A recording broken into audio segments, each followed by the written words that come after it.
আজকে আমি বানাবো লুচি কালো জিরা দিয়ে। তাই আমি এখানে ময়দা নিয়ে নিয়েছি আর দিয়ে দিচ্ছি লবণ, 1 চিমটি লবণ দিয়ে দিচ্ছি। আজকে কালো জিরা দিয়ে লুচি বানাবো, তাই আমি একটু কালো জিরা ছড়িয়ে দিলাম। এখন দিয়ে দিচ্ছি চিনি, 2 চামচ চিনি দিয়েছি এখানে। আর দিয়ে দিচ্ছি সয়াবিন তেল। সয়াবিন তেল আমি ফ্রেশটা ইউজ করছি, এখানে ভিটামিন এ সমৃদ্ধ। তেল দিয়ে দিলাম। এবার ভালো করে সবগুলো উপকরণ জড়িয়ে নেব।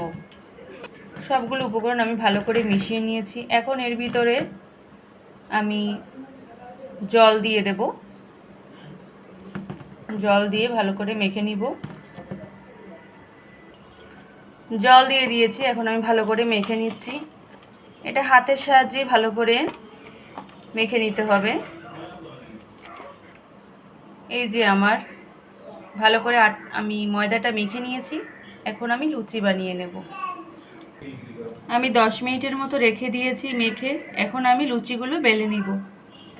লুচি বেলতে আমি তেল ইউজ করব। তেল দিয়ে লুচি ভাজলে লুচি খুব ভালো ফোলে, তাই আমি এখন তেল দিয়ে লুচিটা বেলে নিব।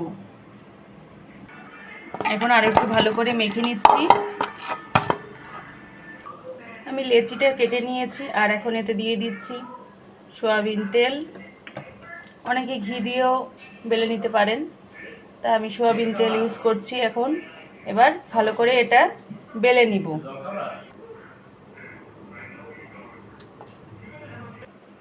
এই যে আমি লুচিটা বেলে নিয়েছি, এখন আমি ভেজে নেব। এভাবে এক এক করে অনেকগুলো লুচি আমি বেলে নেব, তারপরে আমি ভেজে নিচ্ছি। তেলটা আমি গরম হতে দিয়েছি।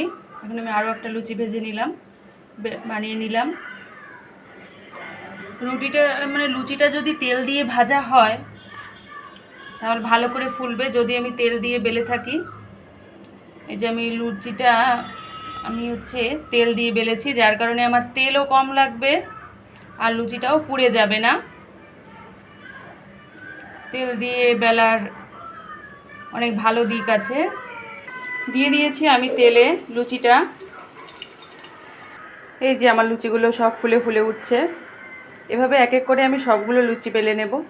এভাবে আপনারা লুচি ভাজতে পারেন, হয়তো ভালো লাগবে খেতে।